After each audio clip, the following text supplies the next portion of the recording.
Hai semua, Mas Astro di sini.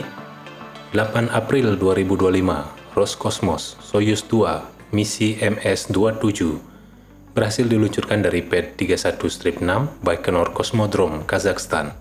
Tujuan, Stasiun Luar Angkasa Internasional ISS.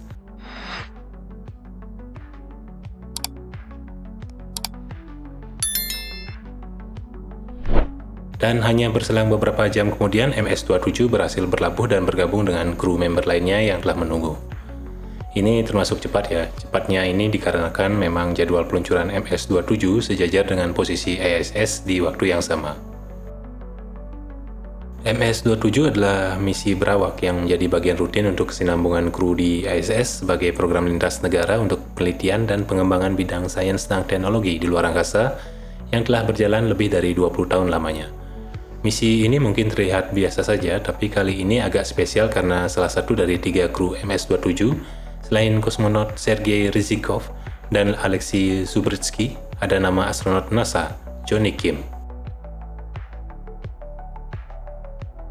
Jadi Johnny Kim ini sebelum jadi astronot, dia adalah seorang Navy SEALs dengan medali penghargaan Bronze dan Silver Star, lulusan cum laude Matematika Universitas San Diego, lulusan kedokteran Harvard Medical School dengan gelar Doctor of Medicine, dan melayani kedaruratan di Massachusetts General Hospital dan Brigham and Women's Hospital, lalu kembali lagi ke Angkatan Laut sebagai penerbang sekaligus flight surgeon, seorang suami dan ayah dari 3 anak.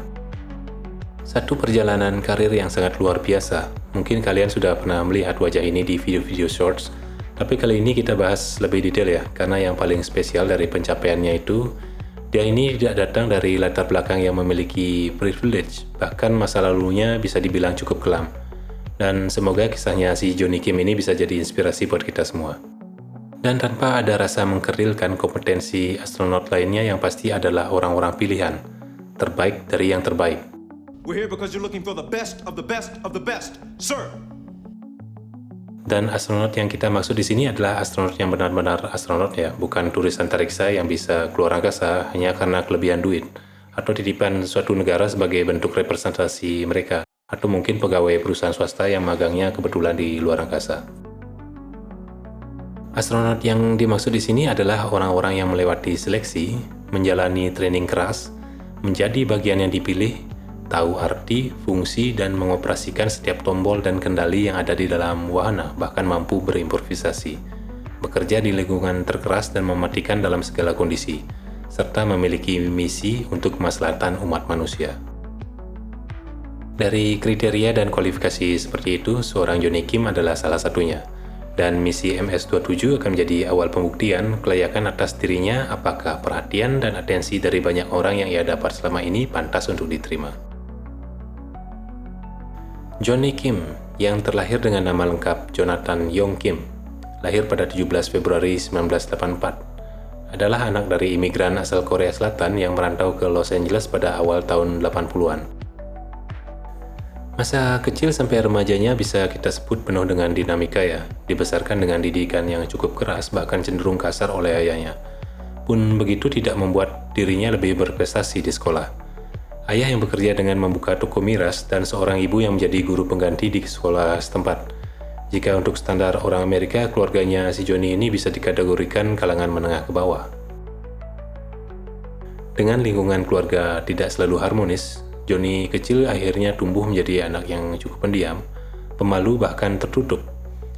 Meski begitu, Johnny sebenarnya sudah menunjukkan tanda-tanda ketangguhannya sejak kecil, karena dia pernah menyebut bahwa ia belajar menghadapi ketakutan dan tekanan dari dinamika keluarganya, yang kemudian menjadi bekal untuk menghadapi tantangan besar di masa depan. Tapi naasnya saat berusia 16 tahun, Johnny yang mencoba menemukan jati diri dunianya seakan-akan runtuh karena terjadi hal buruk yang bahkan nggak bisa dibayangkan seorang Johnny remaja. Ayahnya yang pulang ke rumah dalam keadaan mabuk mulai membuat kegaduhan dan menyakiti ibunya secara fisik. Johnny yang mencoba mengendalikan keadaan juga tidak luput dari amukan sang ayah. Polisi yang dipanggil juga tidak membuat orang gila itu tenang, dan akhirnya terpaksa harus didor karena mencoba menyakiti ibu dan adiknya yang balita lebih jauh lagi. Ini kenangannya Johnny mengingat peristiwa tragis tersebut. Johnny yang sebelumnya sudah cukup tertutup, sekarang bahkan lebih terpuruk lagi. Harus tertatih-tatih menamatkan SMA-nya dan menolak saran ibunya untuk langsung melanjutkan kuliah. Dan malah memilih jalannya sendiri yang entah mulai dari mana. Karena pada situasi seperti ini, dia ini ngerasa seperti orang linglung akibat trauma yang mendalam. Sampai atas saran dari salah satu kawannya, dia akhirnya memutuskan untuk mendaftar ke US Navy, yang harapannya bisa menggembleng mentalnya dan bisa menemukan jati diri. Dan ternyata itu adalah suatu keputusan yang tepat. Karena pada titik inilah dia seperti bisa berdamai dengan dirinya sendiri dan mulai menjalani karakter baru sepenuhnya sebagai seorang Johnny Kim dengan segala potensinya. Setelah lulus di kecabangan US Navy, Johnny Kim lalu bertekad masuk ke anggota Elite Navy SEALs. Dan dia berhasil membuktikannya walaupun dengan melalui berbagai kualifikasi berat yang menguji mental dan fisik. Menjadi bagian dari anggota satuan elit, Johnny dikirim ke lebih dari 100 misi tempur dan bahkan sempat satu regu dengan nama-nama paling disegani. Seperti penerima lencana Silver Stars, Mark Alan Lee, dan Michael Monsoor, si penerima Medal of Honor. Di mata rekan-rekannya juga Johnny Kim dikenal sebagai sosok yang tangguh, yang selalu bisa diandalkan karena perannya yang paling krusial di setiap misi. Dan atas pencapaiannya itu, dia sendiri juga akhirnya menerima lencana Silver Star, satu penghargaan tertinggi level ketiga setelah Medal of Honor dan Service Cross dalam kemiliteran Amerika Serikat. Johnny Kim yang kini berubah menjadi manusia yang tangguh dan berkarakter belum puas atas jati diri barunya dan ingin mencoba sampai di mana batas potensinya. Mengajukan penonaktifan sementara di kesatuannya, Johnny lalu melanjutkan pendidikan tinggi mengambil jurusan matematika di Universitas San Diego dan lulus dengan meraih gelar Bachelor of Arts dengan nilai sempurna atau cum laude pada 2012. Tidak sampai di sana, Johnny Kim lalu mendaftar kuliah lagi. Kali ini sekolahnya tidak main-main, dia mendaftar di Harvard Medical School, dan di sini pun ia lulus dengan gelar Doctor of Medicine pada 2016, lalu setelahnya bertugas sebagai dokter residensi di Massachusetts General Hospital dan Brigham and Women's Hospital.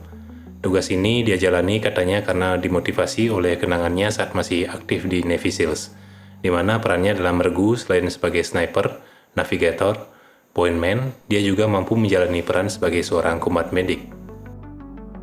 Dengan prestasi seperti ini seharusnya sudah cukup untuk sebagian orang untuk merasa puas dan meyakinkan banyak orang if you are somebody, dan sebenarnya tidak ada yang perlu dibuktikan lagi.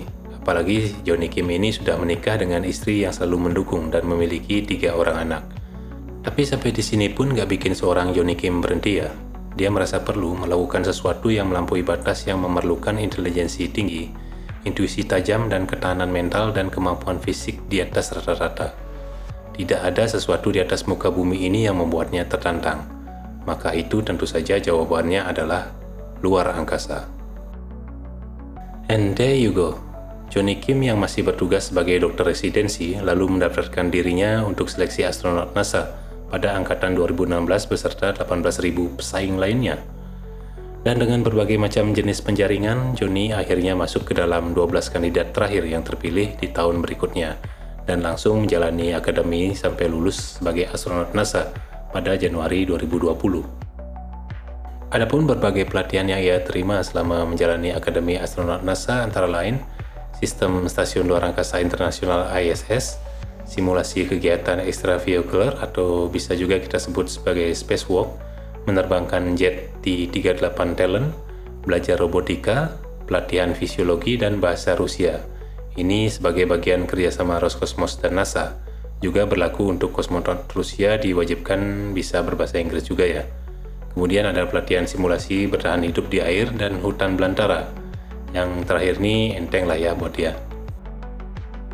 Setelah resmi menyandang gelar sebagai astronot NASA, Johnny yang baru lulus dan bahkan belum sempat mendapatkan misi keluar angkasa malah langsung masuk ke dalam 18 personel Artemis Team pada Desember 2020. Kelompok elit astronot yang akan menjalani misi ke bulan pada program Artemis di masa mendatang. Dan selama masa tunggunya sebagai astronot NASA, Johnny kembali ke dinas militernya di Angkatan Laut sebagai perwira cadangan dengan pangkat terakhir Letnan Komandan di Satuan Penerbang Angkatan Laut US Navy. Tambahan keahlian memiloti pesawat yang ia dapat selama masa program Akademi Astronot NASA. Dan setelah beberapa tahun menunggu, baru akhirnya saat inilah Jonny Kim diberi kepercayaan oleh NASA untuk menjalani misi pertamanya keluar angkasa pada misi MS-27 bersama dengan 2 kosmonot lainnya dari Roscosmos menggunakan kapsul Soyuz.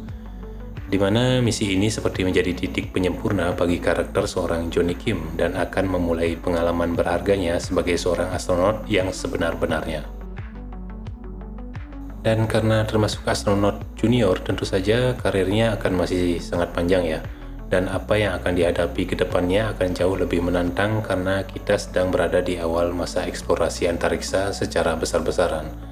Karena ruang wilayah yang dulu hanya mampu dijangkau oleh entitas negara, kini sudah banyak dikembangkan dan dimanfaatkan oleh swasta.